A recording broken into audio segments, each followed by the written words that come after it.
Assalamualaikum warahmatullahi wabarakatuh. Halo, jumpa lagi bersama saya Bahtiar Movie. Baik Bapak Ibu, pada video kali ini admin akan memberikan informasi yaitu jelang pengumuman hasil seleksi P3K Guru tahun 2023. Apakah nantinya Bapak Ibu dinyatakan lolos atau tidak? Nah, jadi bagi Bapak Ibu, simak terus video ini. Dan sebelum lanjut, seperti biasa admin ingatkan kembali, jangan lupa tekan tombol subscribe-nya terlebih dahulu dan tekan tombol loncengnya agar nantinya Bapak Ibu selalu mendapatkan update informasi-informasi terbaru terkait pengumuman hasil seleksi P3K Guru tahun 2023. Baik Bapak Ibu, kita langsung saja. Nah, berdasarkan jadwal yang sudah diumumkan di website guru p3k.kemendikbud.go.id, yang mana untuk pengumuman kelulusan ini tinggal menghitung hari saja Bapak Ibu. Ini tanggal 6 sampai dengan tanggal 15 Desember 2023 nantinya akan diumumkan apakah Bapak Ibu ini dinyatakan lolos atau tidak seleksi P3K Guru tahun 2023, yang mana nantinya Bapak Ibu bisa mengecek di akun SSCSN masing-masing ataupun Bapak Ibu bisa mengecek di website resmi guru p3k.kemendikbud.go.id. Nah, mulai tanggal 30 November kemarin Bapak Ibu sampai dengan 9 Desember 2023 ini panitia sedang melakukan pengolahan nilai seleksi kompetensi. Nah, jadi nilai kompetensi yang sudah Bapak Ibu dapatkan ketika ujian CAT kemarin ini diolah oleh Panselnas dan ditambahi afirmasi bagi yang mendapatkan afirmasi, dan nantinya akan ditemukan nilai total akhir Bapak Ibu, nilai total akhir, dan juga diurutkan berdasarkan urutan prioritas, dan nantinya akan diumumkan pada tanggal 6 sampai dengan 15 Desember 2023. Dan admin doakan semoga nantinya Bapak Ibu ini nantinya bisa lolos di instansinya masing-masing. Nah, kemudian di Permenpan RB nomor 14 tahun 2023 tentang pengadaan pegawai pemerintah dengan perjanjian kerja untuk jabatan fungsional, di sini sudah diatur Bapak Ibu terkait pengumuman hasil seleksi. Kita langsung saja cek di pasal. Nah, ini deh Bapak Ibu, kita langsung saja ke pasal 37 yaitu bagian ke-6 pengumuman hasil seleksi. Nah, di sini sudah dijelaskan Bapak Ibu bagi Bapak Ibu yang nantinya sudah dinyatakan lolos seleksi P3K tahun 2023. Kita lihat pasal 37 ayat pertama. Pengumuman hasil akhir seleksi pengadaan P3K dilakukan oleh PPK yaitu pejabat pembina kepegawaian secara terbuka berdasarkan pengolahan hasil nilai akhir sebagaimana dimaksud dalam pasal 34 ayat 2. Pengumuman hasil akhir seleksi pengadaan P3K pada kebutuhan jenjang madya dan utama dilakukan oleh PPK secara terbuka berdasarkan pengolahan hasil nilai akhir sebagaimana dimaksud pada pasal 34 ayat 7.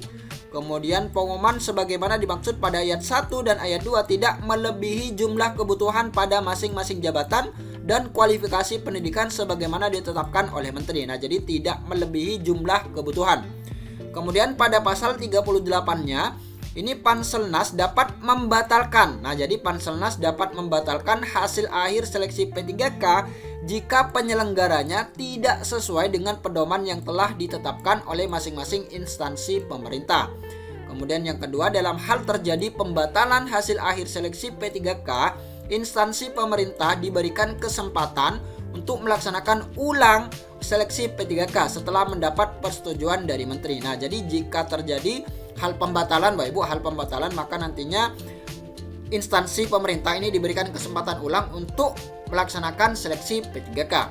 Kemudian pada pasal 39 ayat 1 dalam hal pelamar sudah dinyatakan lulus. Nah, jadi nantinya jika Bapak Ibu sudah dinyatakan lulus oleh PPK pejabat pembina kepegawaian tetapi di kemudian hari mengundurkan diri atau Bapak Ibu dianggap mengundurkan diri karena tidak menyampaikan kelengkapan dokumen dalam batas waktu yang ditentukan, atau Bapak Ibu terbukti kualifikasi pendidikannya tidak sesuai dengan yang telah ditetapkan oleh menteri atau tidak memenuhi persyaratan lainnya atau meninggal dunia, maka PPK pejabat pembina kepegawaian harus mengumumkan pembatalan kelulusan yang bersangkutan. Kemudian pada ayat keduanya, PPK pejabat pembina kepegawaian ini dapat mengusulkan pergantian pelamar kepada Ketua Panselnas untuk mendapatkan pengganti dengan melampirkan. Nah, jadi nantinya jika ada pelamar yang masuk dalam 5 hal tadi Bapak Ibu yang sudah admin sebutkan, maka PPK ini nantinya mengusulkan Bapak Ibu mengusulkan pengganti pelamar kepada Ketua Panselnas, yaitu melampirkan surat pengunduran diri yang bersangkutan ataupun surat keterangan dianggap mengundurkan diri dari PPK atau surat keterangan meninggal dunia dan kepala kelurahan, desa atau kecamatan. Nah, jadi itu dia. Nantinya PPK akan mengusulkan pengganti bagi pelamar yang dinyatakan dibatalkan dari kelulusan P3K. Kemudian ayat yang ketiga, Ketua Panselnas berdasarkan usulan dari PPK sebagaimana dimaksud pada ayat 2 memberikan usulan nama pelamar pengganti dari peringkat tertinggi di bawah pelamar yang dibatalkan kelulusannya sebagaimana dimaksud pada ayat 1 pada kebutuhan jabatan yang sama dan disampaikan kembali oleh PPK. Nah, jadi nantinya PPK juga memberikan usulan Bapak Ibu nama pelamar pengganti dari pelamar yang dibatalkan tadi, yaitu peringkat tertinggi di bawah pelamar tersebut. Nah, jadi peringkat keduanya nantinya diusulkan untuk mengganti pelamar yang dibatalkan. Jadi seperti itu. Kemudian ayat yang keempat, dalam hal tidak terdapat pelamar pengganti sebagaimana dimaksud pada ayat 3, pengisian dilakukan berdasarkan tata cara pengisian kebutuhan jabatan yang belum terpenuhi mengikuti ketentuan sebagaimana dimaksud dalam pasal 34. Nah, ini jika tidak ada pelamar pengganti. Kemudian ayat yang kelima, PPK berdasarkan usulan Ketua Panselnas sebagaimana dimaksud pada ayat 3 menetapkan pelamar pengganti dan mengumumkan ulang hasil seleksi secara terbuka. Kemudian pada bagian ketujuh ini adalah pengangkatan menjadi P3K. Nah, kita lihat pasal yang 40 ayat 1, pelamar yang dinyatakan lulus seleksi diangkat sebagai calon P3K. Pengangkatan calon P3K sebagaimana dimaksud pada ayat 1 ditetapkan dengan keputusan PPK instansi berdasarkan penetapan kebutuhan menteri. Kemudian pengangkatan calon PPK pada jenjang ahli utama ditetapkan dengan keputusan presiden berdasarkan usulan yang disampaikan oleh PPK. Kemudian ayat keempat, keputusan PPK sebagaimana dimaksud pada ayat 3 dan ayat 4 disampaikan kepada Kepala BKN untuk mendapatkan nomor induk P3K. Nah, jadi nantinya akan ada usul penetapan nomor induk P3K Bapak Ibu. Kemudian penerbitan nomor induk P3K sebagaimana dimaksud pada ayat 5 diterima oleh PPK paling lama ini 25 hari kerja sejak waktu penyampaian. Dalam hal pelamar sudah mendapatkan nomor induk P3K dan kemudian mengundurkan diri, tidak boleh melamar pada penerimaan P3K untuk satu periode berikutnya. Nah, ini Bapak Ibu ayat yang ke-6 yang perlu Bapak Ibu ketahui.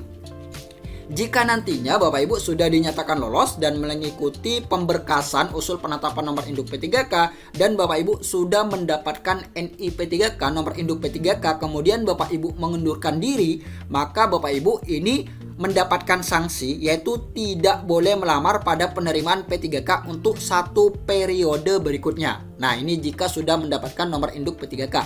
Namun jika Bapak Ibu mengundurkan diri sebelum nomor induk P3K ini diterbitkan, maka Bapak Ibu tidak mendapatkan sanksi seperti ini. Nah, jadi seperti itu informasi terkait sanksi bagi pelamar yang mengundurkan diri. Nah, jadi seperti itu Bapak Ibu ketentuan-ketentuan dalam pengangkatan menjadi P3K. Baik Bapak Ibu, itulah sedikit informasi dari admin. Semoga video ini bermanfaat. Wassalamualaikum warahmatullahi wabarakatuh.